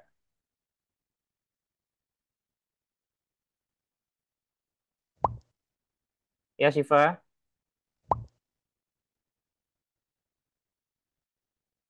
Siapa yang resen? Siva bukan tadi? Apa dia Roben? Dia Roben, silakan. Pak, izin Mas. Hmm. Ini saya kan udah komit nih Pak. Cuman Hmm. nanti di bawah-bawahnya pasti ada yang namanya repetisi kan. Nah itu Ada apa? kalau kemarin-kemarin Repetisi. ya ya nanti biasanya di TM lookupnya muncul lagi kan Pak. Betul. Nah tapi ini di terjemahan sekarang saya itu nggak muncul Pak, itu gimana? Di terjemahannya nggak muncul. Maksudnya di TM-nya nggak muncul Pak. TM Kosong lookupnya gitu. ini kosong kayak gini Iya. ya. Nggak apa-apa. Karena lookup Apa itu Pak? sebenarnya buat kita nyari ya. Aduh, ini salah lagi nih. Wilayah, bukan wilayah. Nah, jadi ya terkadang memang apa ya, dia dia harusnya memang muncul seperti ini nih. Kalau kita udah selesai. Iya, iya Pak. Masalahnya saya nggak kayak Bapak kayak gini tuh. Nggak muncul kayak Di gitu. sini ya pastiin TM lookupnya dipencet ya. Jangan di notes. Kalau di notes memang nggak ada apa-apa kan. Nah, nanti kalau Iya. udah dia di history-nya akan ada nih. Ini kan di sini kelihatan ya. Targetnya pertama ini masih needs translation. Terus tadi saya translate, tapi ada typo kan, saya edit lagi tuh. Wilayahnya jadi wilayah, itu bisa kelihatan di segmen history. Di TM lookupnya ini dia akan muncul. Kalau nggak muncul gimana? Pastiin ya, satu, TM-nya ada apa enggak. Gitu. Bagaimana? Oke, bagaimana memastikan TM itu ada apa enggak? Jadi, kalian bisa ke project file, di project TM. Ini pastikan nih TM-nya selected. Nih, selected-nya ada centangnya dia. Kalau nggak ada centangnya gimana? Kalau nggak ada centangnya, kalian modify. Sorry, salah pencet. Nih, annual report-nya nih, modify TM, lalu ini ditandain. Tadinya misalnya ini belum ditandain, jadi ditandain. Read only jangan ditandain ya, hanya yang selected. Oke. untuk memastikan ini terpilih. Nah, itu biasanya nanti akan otomatis. Dan juga pastikan sudah aktivasi ya. Kalau belum aktivasi itu juga mengakibatkan TM-nya nggak keluar. Ya, pastikan sudah license, bukan demo version di sininya. Ini kan kalau saya sudah license ya. Nih, tuh ada your license will expire. Lisensinya udah. Kalau masih demo, ya dia otomatis tidak keluar TM-nya. Karena TM-nya kita udah berlebih dari yang diperbolehkan untuk versi demo. Versi demo itu cuma boleh 5.000 segmen. TM kita kan udah pasti lebih dari 5.000 segmen. Atau yang kita terjemahkan ini. Makanya nggak bisa. Nanti coba dicek lagi. Kalau memang perlu bantuan, nanti saya bisa bantu juga ya. Gimana nanti saya cekin. Mungkin pakai Google Meet atau pakai Zoom. Ya, nanti kita bisa lihat. Rindu, gimana Rindu? Iya Pak, saya mau tanya, kalau kata loan itu sebenarnya lebih merujuk ke pinjaman atau kredit ya Pak? Karena kalau di Loan. file Indonesia, file versi Indonesianya itu kredit, tapi di glosari itu pinjaman. Nah, kalau saya sendiri, eh, saya saya nyesuaiin sama yang menurut saya enak dibacanya aja, jadi saya pakai kredit.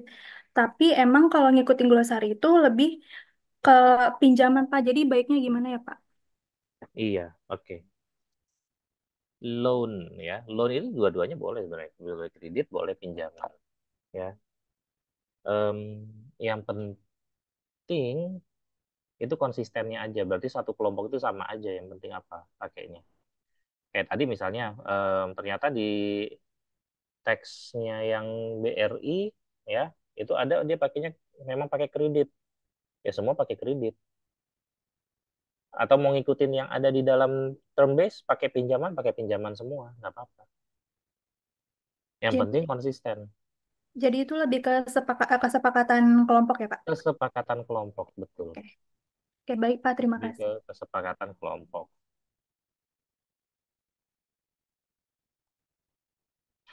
Karena kan kita kemarin bikin glossary itu menggunakan bukan dari Bank BNI ya. Sebelum yang saya kasih Bank BRI ini dari bank lain ya, laporan keuangan yang lain, sehingga memang istilahnya bisa berbeda gitu. Tapi kalau memang mau kredit, sepakat kredit semua nggak apa-apa ya. Misalnya ya karena kemarin ada yang tahun 2021 dokumennya Bank BRI dia pakainya kredit. Ya udah kita sepakatin semua pakainya kredit, berarti diedit di glossary-nya. Loan-nya menjadi kredit bukan pinjaman. Gitu. Ya, disepakati semua gitu ya. Kalau memang sudah menemukan ini dari tahun lalu misalnya, ternyata dia pakainya kredit nih di Bank BRI. Ya udah kita sepakati pakai kredit semua. Karena itu berarti lebih konsisten dengan yang dokumen-dokumen tahun-tahun sebelumnya. Gitu. Ada lagi?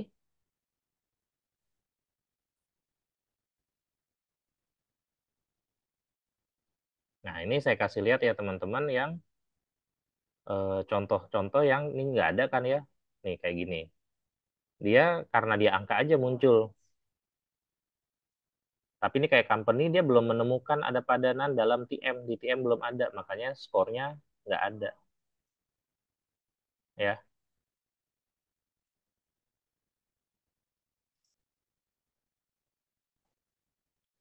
Nah, seperti ini satu contoh ini ya. Dia sebenarnya company profile. Ini ketika saya cek di halaman 111.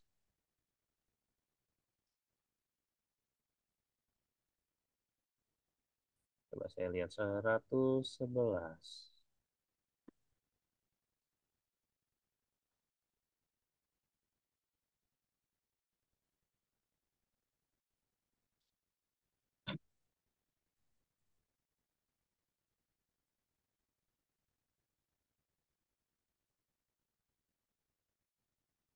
Mana ya company profile?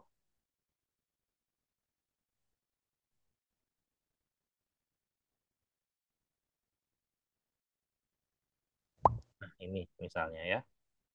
Ini kan company profile, dia ini sebenarnya satu ya. Tetapi di sini karena di enter, dibikin jadi dua baris, saya mendapati di sini jadi company dan profile terpisah gitu.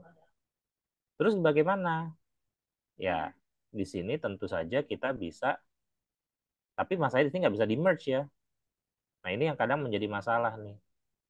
Ini bisa kita kasih notes ya, company profile ini.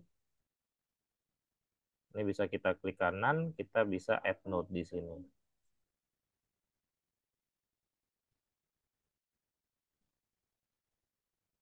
Gitu, itu bisa. Atau kalau bisa edit source nggak ya? Coba saya edit source.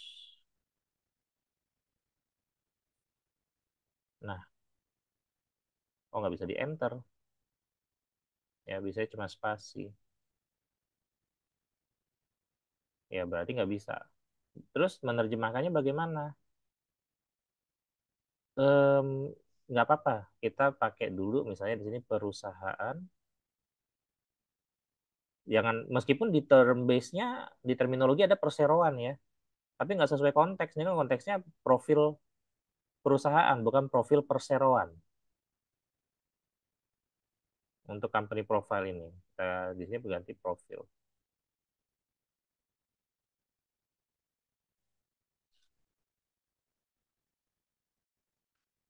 Jadinya nanti perusahaan profil, jangan lupa nanti kita ganti gitu. Atau misalnya ya mau digantinya nanti ini biarin dulu jadi company profile. Kita mau pakai aslinya dulu gitu ya. Nah, ini juga bisa.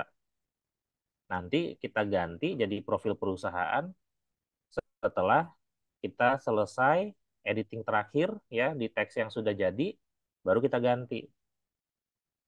Nah, itu yang bisa kita lakukan nih kalau kasus-kasus yang seperti ini.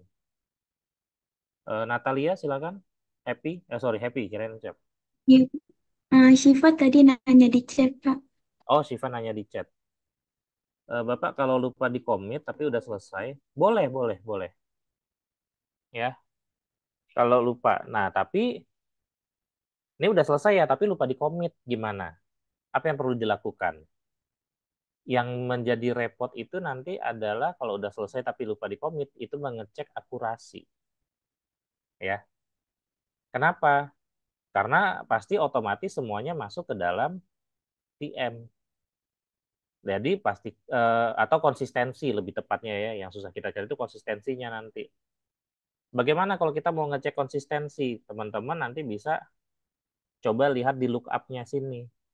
Apakah ada yang sama gitu ya, terjemah apa kata-katanya sama, tapi kita terjemahannya beda, kurang konsisten, itu bisa kita lihat di sini. Kalau ketemu, misalnya kita bisa bandingin mana yang lebih baik. Kita langsung, berarti harus ngecek satu-satu tuh,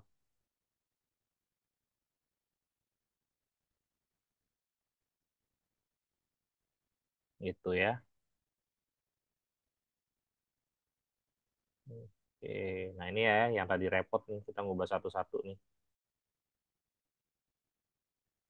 Harus teliti. Nah, kan kayak gini ya. Salah hapus gitu. Ya, silakan. Ikhlas ya. Bapak mau tanya ini WordPress bisa dark mode gitu nggak sih? Atau cuman gini aja tampilannya? Ah, kalau itu mah silakan dicari sendiri settingannya. Kalau nggak salah sih bisa ya. Di sini nih, kalau mau nyari-nyari settingan kayak gitu. Nih ada, coba ada theme-nya nggak? Ih, nggak ada ya. Saya juga nyariin sih sebenarnya. Enakan dark mode, nggak silau.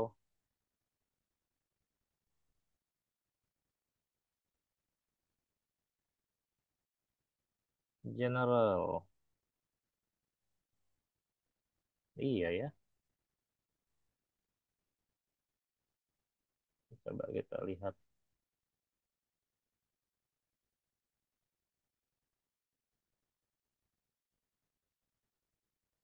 Ya, ini cuma registration doang ya. Iya, belum ketemu. Tapi coba aja nanti kalau kalian nemu, mungkin bisa sharing ya. Kita lihat di help-nya deh. Bisa nggak dia pakai dark mode?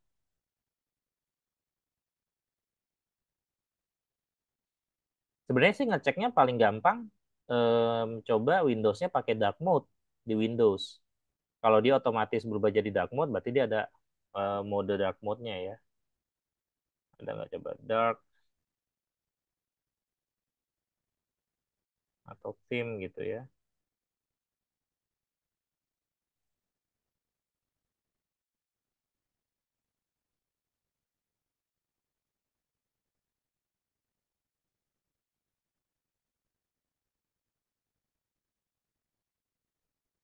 Nah, ya, saya tutupin beberapa aplikasi nih, memori saya, RAM-nya mulai overload.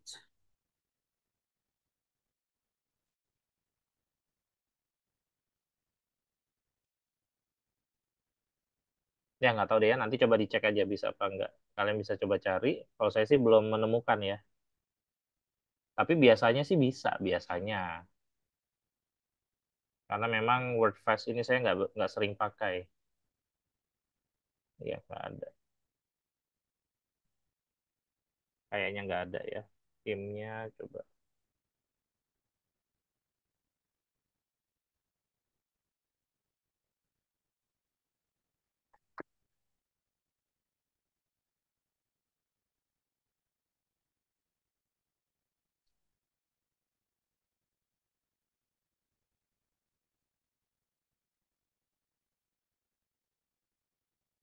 Bentar ya. Ya silakan kalau ada yang mau bertanya lagi.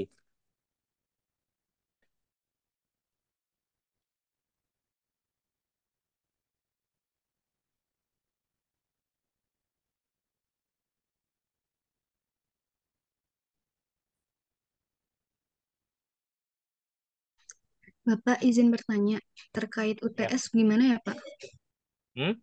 UTS. UTS nanti ya kalau UTS ya. Beberapa istilah seperti disclosure diterjemahkan jadi pengungkapan, tapi kadang maknanya beda konteks. Boleh disesuaikan ya. Makna di glosarium kalau nggak sesuai konteks itu boleh disesuaikan. Ya, disclosure itu memang biasanya kita pengungkapan sih. Coba kita lihat istilah disclosure di sini ada nggak yang tidak sesuai dengan pengungkapan? Ya, kalau ini kan nama award ya. Kalau nama award ya tetap ESG Disclosure Award. Jangan diubah menjadi penghargaan pengungkapan karena ini nama award kalau seperti ini.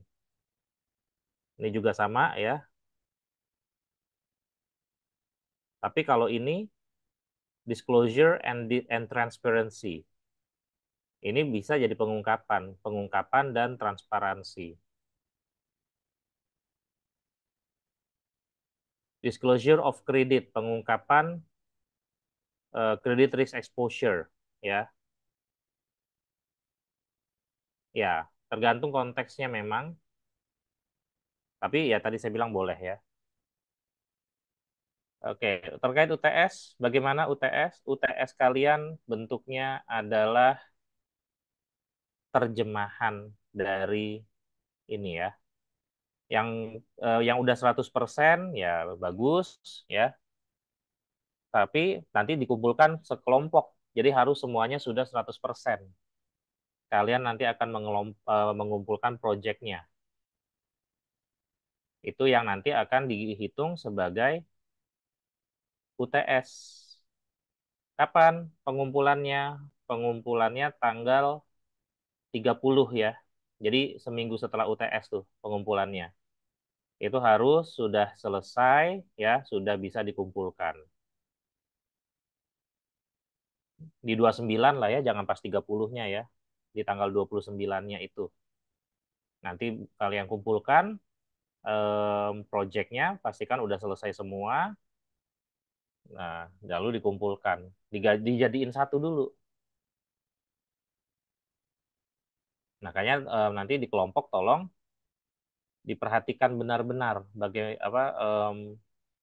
dibantu teman-temannya juga ya yang kesulitan gitu. Nanti harus dijadikan satu. Ada pertanyaan?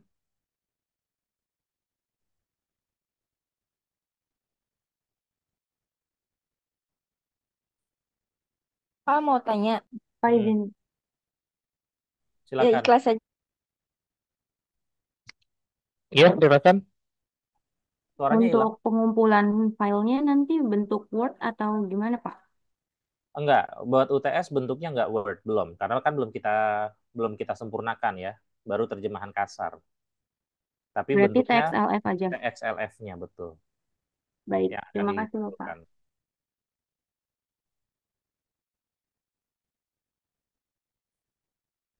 Bisa Ada lagi? mengurung nanya satu kali lagi aku bisa berubah jadi mudah. Kalau misalnya Iya, kalau misalnya apa? ini Pak, kalau misalnya nih dari kelompok kami sudah selesai nih, itu Hmm, kalau nyimpennya gimana ya Pak? Kan udah itu selesai semua kayak ini? di split dari workplace-nya. Enggak, belum Masih sih di Pak, split ya? maksudnya mana? Oke, Iya. baik. Kan ini masih di split. Bagaimana cara menyelesaikan, menggabungkan gitu maksudnya ya? Bagaimana cara menggabungkannya?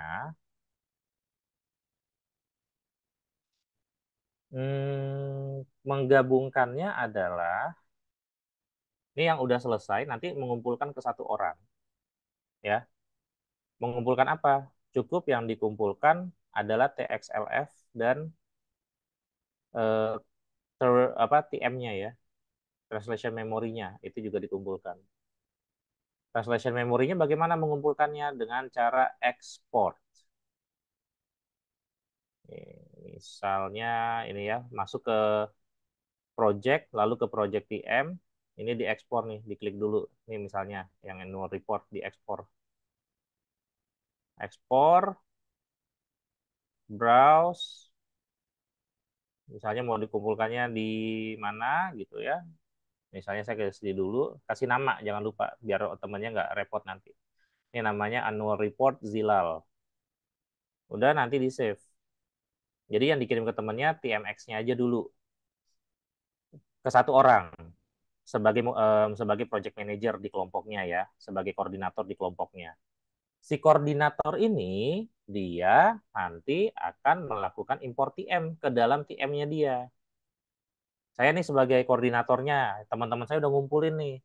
Saya lakukan impor satu-satu. Tadi punyanya si Zilal dulu ya. Ini saya impor. Zilal tadi mana nih? Zilal 2 nih. Saya open ya. Bapak layarnya maaf. Oh, belum. Maaf. Lupa nih udah dimatiin share screen-nya.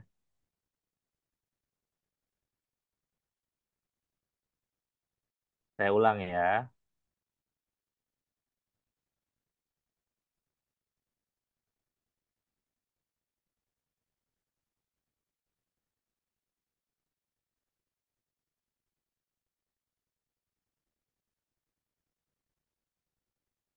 Bentar.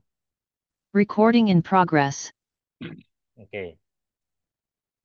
Jadi pertama, ini saya sebagai anggota kelompok dulu. Anggota kelompok ini ketika sudah selesai semua, ya sudah dikomit semua, maka anggota kelompok itu masuk ke current project. Bentar ya, saya tutupin dulu nih jendelanya, bikin lemot.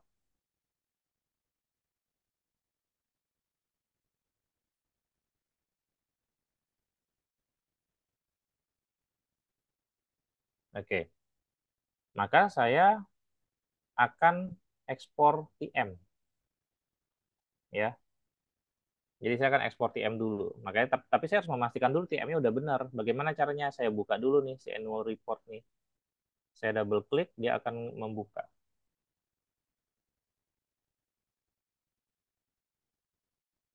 Nah, ini kan udah saya pastikan ya. Oh, ini udah masuk gitu ya. Jadi total ada berapa nih? 700-an gitu kan. Kalian mungkin lebih banyak lagi nanti tuh. Ya, sampai 1055 tuh.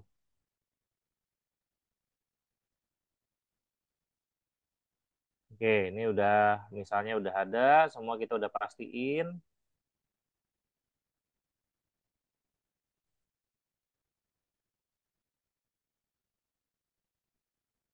Oke, kalau sudah, ini kita tutup dulu ya. Kemudian ini diimpor. Sorry, diimpor. Ini diekspor dulu ya. Diekspor, formatnya TMX. Lalu file location-nya terserah ini mau di mana dulu kalian simpen ya. Folder kalian di mana. Tapi kasih nama, nih misalnya saya annual report Zilal 2. Ya, gitu. Dikasih nama dulu. Ini saya cancel ya karena saya udah ada kan ya. Nggak usah di okein. Tunggu sampai selesai gitu kan. Nanti udah di oke dia akan muncul. Sudah. Nah, nanti file TMX yang ada, nih saya nih zilal2.tmx, saya kirim ke koordinator kelompoknya siapa, project manager kelompoknya siapa. Nah, saya sekarang bertindak sebagai project manager. Saya menerima file-file TM dari teman-teman saya.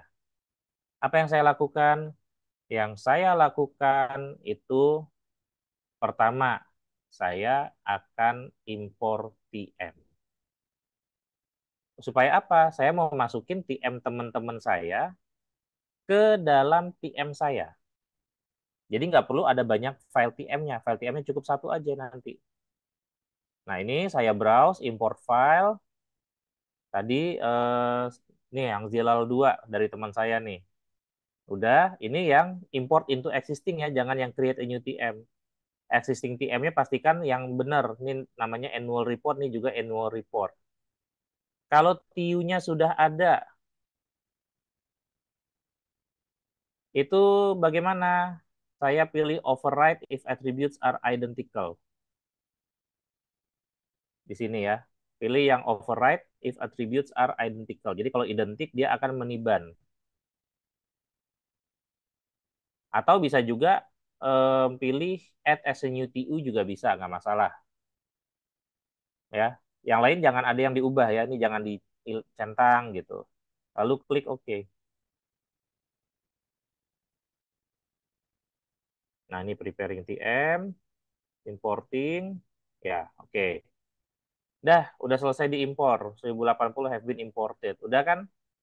Berarti sudah terupdate, udah nambah gitu. Tadinya 700, sekarang udah ada 1040. Sudah diimpor. Ya.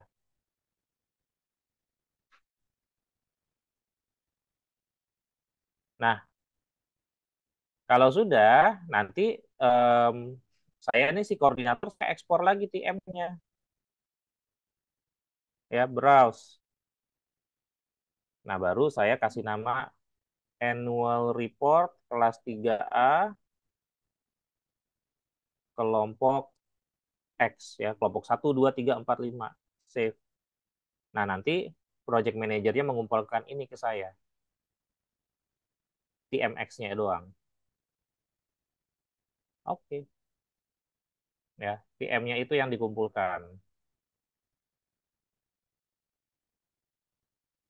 Nah, itu ya 2095 TUs have been exported. Itu baru nanti dikumpulkan. Caranya seperti itu. Yang penting TM-nya udah sama. Ketika TM-nya udah dapet, ya nanti selebihnya kita yang dikumpulkan TMX-nya aja dulu ya. Gitu. Ada yang mau ditanyakan? Berarti TXLF-nya enggak ya, Pak? TXLF-nya nggak usah lah. Recording stopped. Ya. Atau nanti baru saya pikirin deh ya. Mungkin bukan TXLF ya. Ekspor project aja nanti sekalian biar semuanya. Tapi yang pasti tadi impor TM teman-temannya dulu ke TM project manajernya. Baru nanti import project. Kalau enggak ya TMX-nya aja juga nggak apa-apa kok. It's okay. nggak masalah. Nanti saya bisa ngecek TM-nya juga. Masih 2 minggu lagi ya. Kalau untuk sekarang di yang punyanya sendiri dulu aja tuh dipastiin sudah benar, sudah konsisten ya, diedit lagi, transcheck, pastiin nggak ada error atau ya apa pastiin lah semuanya udah terjemahannya udah benar, udah baik, sudah berterima. 2 minggu lagi baru nanti dikumpulkan. Oke, ada pertanyaan kah? Yang lainnya? Oke. Ya, kalau tidak ada sampai sini aja ya. Terima kasih semuanya. Seminggu ke depan, 2 minggu lebih tepatnya, itu silakan kalian selesaikan ya, lanjutkan terjemahannya. Jangan lupa progress reportnya dimasukkan ke dalam logbook setiap minggu ya. Progress reportnya udah sampai mana gitu. Itu logbooknya wajib diisi. Oke, sekian dari saya. Terima kasih semuanya. Assalamualaikum warahmatullahi wabarakatuh. Waalaikumsalam, terima kasih Pak. Waalaikumsalam.